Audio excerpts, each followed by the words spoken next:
Assalamualaikum warahmatullahi wabarakatuh.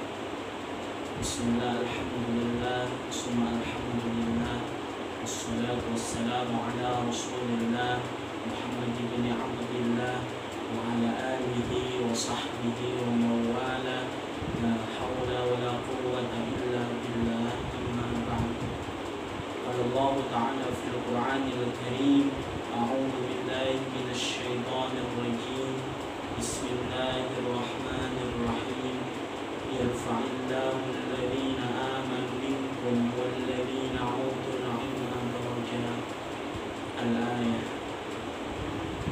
Wa qala nabiyyuna Muhammadin sallallahu alaihi wasallam, man yuridillahu bihi khairan yufaqihu fid din. Al-hadis, ay wallahu a'lamu bi muradih. Sadaqallahul azim wa sadaqallahu rasulun nabiyyul habibul karim, wa nahnu ala dhalika minasy syahidin wasyakirin, walhamdulillahi rabbil alamin.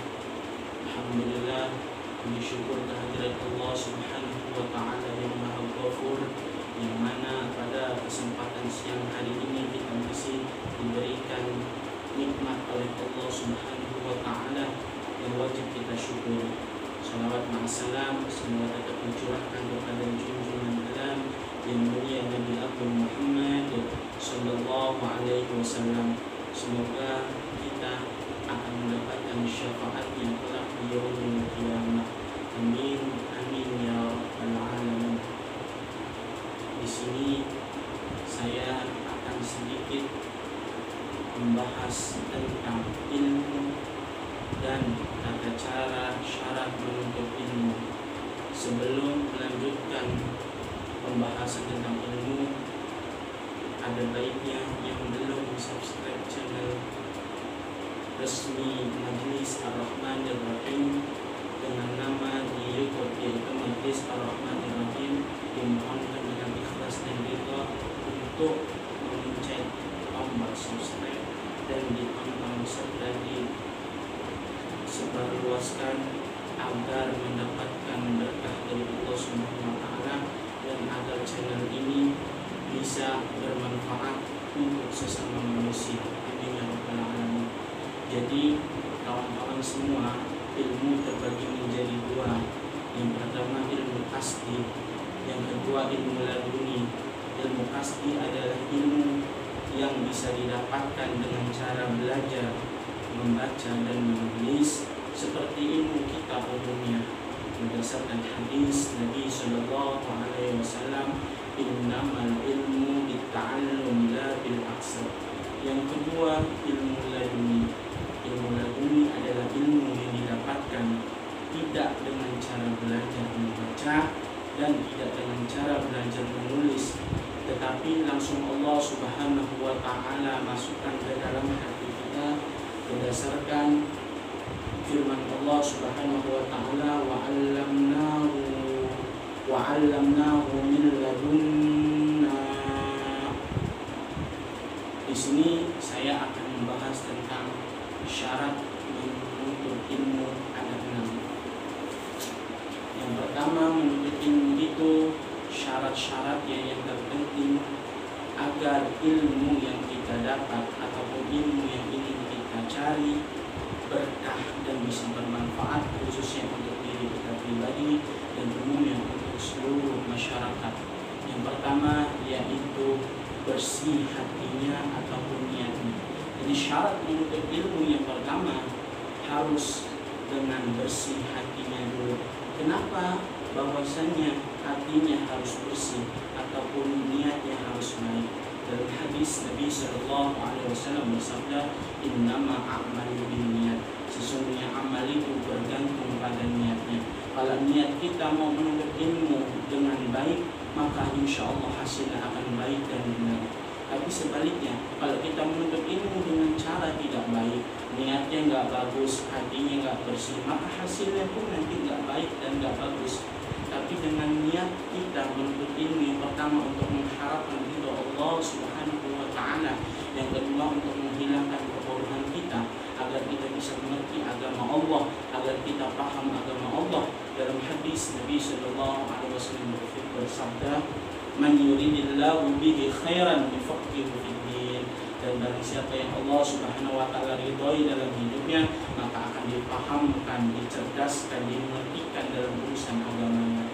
Lalu Allah Subhanahu wa taala berfirman dalam Al-Qur'an, "Yarfa'illahu alladhina amanu minkum walladzina 'utul 'ilma darajat." Apa kata Allah? Orang-orang yang beriman dan berilmu, Allah Subhanahu wa taala akan menaikkan beberapa derajat. Jadi berkah orang-orang yang berilmu. Syarat yang pertama menuntut ilmu harus bersih hatinya, harus jernih hatinya, atau niatnya harus bagus. Kenapa? Bahwasanya menuntut ilmu itu harus bersih, jauh dari maksiat, hatinya harus bersih. Bahwasanya ilmu yang pengen kita cari, ilmu yang ingin kita peroleh itu bersih, gak bakal bisa masuk ilmu apabila hati kita kotor. Yang kedua, syarat menuntut ilmu dengan temannya harus baik. Kita mau menuntut ilmu, kita mau belajar agama, kita mau di sekolahan belajar, kita cari kawan kita yang baik, kita cari kawan kita yang mengingatkan kita kepada Allah Subhanahu wa taala, yang memberikan kita semangat, yang memberikan kita perbuatan baik. Agar apa? Jikalau kita lagi males-malesan untuk belajar, jikalau kita lagi gak mau belajar, kawan kita ini mengajak kita, yuk ngaji yuk sholat yuk ibadah yuk sekolah yuk. Jadi syarat yang kedua menuntut ilmu agar ilmu kita barokah dengan cara yaitu mencari kawan yang baik dan benar. Yang ketiga, syarat menuntut ilmu yang ketiga yaitu dengan sabar. Kenapa harus sabar? Bahwasanya kita menuntut ilmu itu harus dengan cara sabar. Sabar yaitu menahan dari perbuatan-perbuatan dosa. Kenapa? Kalau kita belajar melakukan perbuatan dosa, maka pelajaran itu gak bakal nyambung, maka pelajaran itu akan mentok-mentok saja. Karena ilmu itu cahaya gak bakal masuk apabila kita melaksanakan perbuatan dosa. Balik, jadi harus sabar dari perbuatan dosa. Yang kedua, harus sabar dengan belajar ilmu tersebut.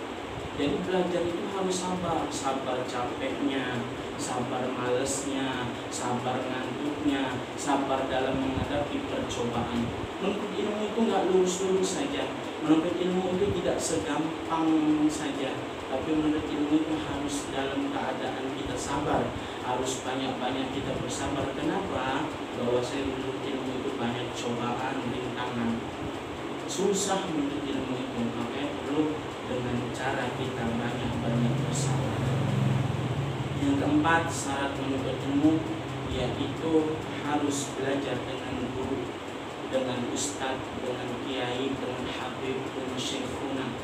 Kenapa? Bahwasanya kita belajar langsung dengan guru kita belajar langsung dengan kiai, ustadz kita, habib kita, maka insya Allah ilmu yang sedang kita cari atau ilmu yang sedang kita peroleh atau yang sudah kita peroleh ilmunya akan barokah dan manfaat.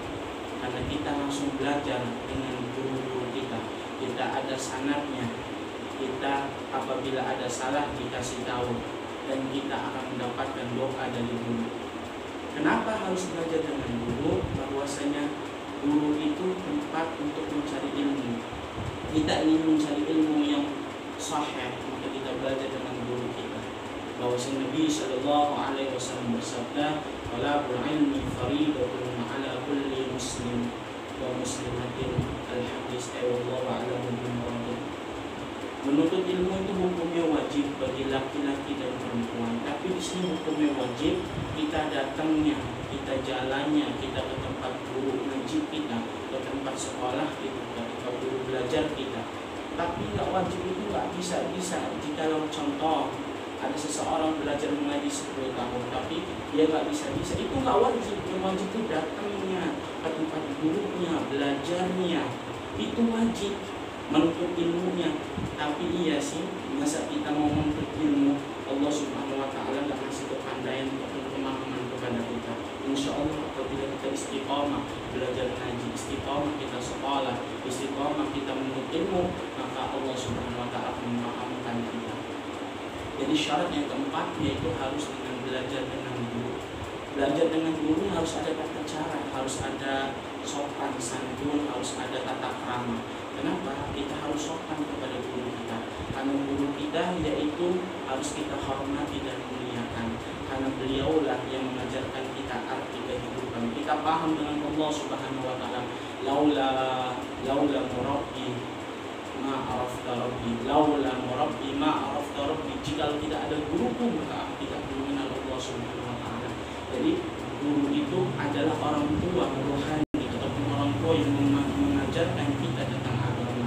Orang tua kita yang melahirkan kita yaitu ayah dan ibu kita, yang memberikan kita makan, memberikan kita sandang, memberikan kita baju dan sebagainya, itu ayah orang tua kandung kita. Tapi ada orang tua satu lagi yang nggak boleh kita durhaka, yang nggak boleh kita yang nggak boleh kita durhaka, yang nggak boleh kita lawan, yaitu orang tua rohani atau orang tua ilmu, yaitu guru-guru kita. Kenapa? Kalau kita lawan ataupun kita yang menurut kepada guru kita, maka ilmu yang akan kita dapatkan atau yang sudah kita peroleh nggak bakal barokah.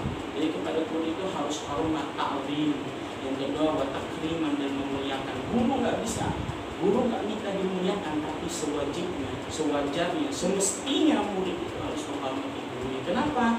Karena gurunya dengan ikhlas ridho mengajarkan dia. Yang tadinya nggak bisa baca alif bata, sekarang gara-gara dia belajar ngaji bisa membaca alif bata. Yang tadi nggak bisa baca tulis, ketika belajar sama guru bisa baca tulis. Yang tadi nggak bisa baca Al-Quran, ketika belajar dengan guru bisa baca Al-Quran. Yang tadi nggak kenal Allah, yang tadi nggak mau sholat, yang tadi nggak bisa baca Quran, ketika belajar kepada guru bisa kenal Allah, bisa baca Quran, bisa sholat kedudukan, bisa membaca Al-Quran dengan baik, bisa paham ilmu agama. Itu berkah dari guru-guru kita. Makanya syarat yang keempat yaitu harus memuliakan, harus menghormati, dan harus belajar dengan guru-guru kita. Syarat yang kelima yaitu harus ada bekalnya ataupun harus lengkap bekalnya. Bekal itu contoh, saya mau belajar sekolah, harus ada bekalnya, harus ada sanggunya. Walaupun sekolah tersebut gratis, tapi nggak semuanya gratis. Kayak fotokopi buku, kayak bawa buku, pen, pena, sangu, kan harus ada uangnya. Jadi menuntut ilmu juga nggak boleh pelit, harus ada dananya, yaitu baju kita untuk ibadah kalau kita belajar di pondok, peci kita, sarung kita, kitab kita, buku kita, pena kita, harus ada modal belajar ilmu itu. Harus mengeluarkan uang, harus rela kita mengeluarkan uang kita. Untuk apa? Untuk agar ilmu kita yang kita sedang cari itu tercapai.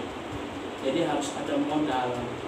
Bukan kita nggak ada modal, harus mempunyai modal sedikit untuk membeli kitab, untuk membeli pelajaran sekolah, untuk fotokopi, untuk pena dan buku, tas, baju, kan itu memerlukan dana. Jadi syarat yang kelima menuntut ilmu agar ilmu kita barokah harus mempunyai modalnya. Yang keenam terakhir yaitu syarat menuntut ilmu agar ilmu yang kita pelajari ataupun ilmu yang sedang kita pelajari dan ilmu yang akan kita pelajari dan diperoleh insya Allah akan barokah. Yang keenam yaitu lama waktu belajarnya. Kenapa harus lama waktu belajarnya? Mencari ilmu itu tidak segampang kita membolak-balikan tangan kita, ataupun tidak cepat seperti kita makan dan minum. Tapi menuntut ilmu itu harus lama, lila mangsanya, lama waktu belajarnya. Bukan setahun, 2 tahun, 3 tahun, 10 tahun, bukan. Kalau bisa belajar ilmu itu dari kita kecil sampai kita meninggal dunia. Kenapa? Karena setiap pelajaran itu adalah ilmu. Jadi bukan setahun, 2 tahun, udahlah setahun aja saya mondok, udahlah 4 tahun aja saya mondok, ataupun udahlah saya belajarnya 5 tahun aja sekolah. Bukan, belajar itu selamanya. Kalau kita sudah bisa, kita jadi guru. Orang guru-guru kita aja, guru-guru di pondok, guru-guru di sekolah yang sudah gelarnya ustaz, kiai, habib, ataupun di sekolah gelarnya profesor, doktor, S1, S2, S3 masih belajar, masih mau menuntut ilmu, masih mau mentolaah kitab, masih mau merojaah, masih mau menghafal. Apalagi kita yang masih belajar. belum bisa apa-apa. Jadi jangan dipatokan, saya mau belajar sampai saya tamat SMP, saya mau belajar sampai saya tamat SMA, nanti ketika sudah tamat SMP SMA dia nggak mau belajar lagi, alasannya karena malu, faktor usia dan sebagainya. Jadi menuntut ilmu itu bukan faktor usia, bukan faktor kelas, tapi wajib. Karena kita orang Islam, mau dia laki dan perempuan, mau dia sudah tua ataupun muda, wajib belajar menuntut ilmu. Enaknya belajar ilmu ketika masih muda, cepat paham, bisa menghafalnya banyak hafalan, bisa cepat mengerti. Kalau kita sudah tua, menuntut ilmu susah kita. Kenapa? Karena hari ini hafal, besok bisa jadi kita lupa dan ilmu yang diajarkan oleh guru kita. Maka daripada itu, kita benar-benar istiqomah untuk belajar, mencari ilmu dengan sungguh-sungguh. Kenapa? Karena istiqomah pahala besar. Al istiqomah itu khairun alfin karamah. Satu istiqomah kita belajar menuntut ilmu, hari ini belajar, besok belajar dan seterusnya istiqomah belajar, insya Allah lebih utama, lebih afdal daripada 1000 karamah. Insya Allah apa yang kami berikan dengan tata cara belajar syarat menuntut ilmu yang 6 bisa kita kerjakan atau dilaksanakan dalam kehidupan kita sampai ilmu yang kita dapat ataupun ilmu yang sedang kita peroleh insya Allah akan berkah dan barokah, manfaat di dunia dan di akhirat insya Allah. Ada benarnya dari Allah Subhanahu wa Ta'ala, ada salahnya itu otomatis dari kebodohan saya. Kepada Allah Subhanahu wa Ta'ala semoga ampun. Astagfirullahaladzim, astagfirullahaladzim, astagfirullahaladzim. Kepada kawan-kawan semua saya mohon maaf. Saya akhiri, wallahul muwaffiq ila aqwamit thoriq. Wassalamualaikum warahmatullahi wabarakatuh.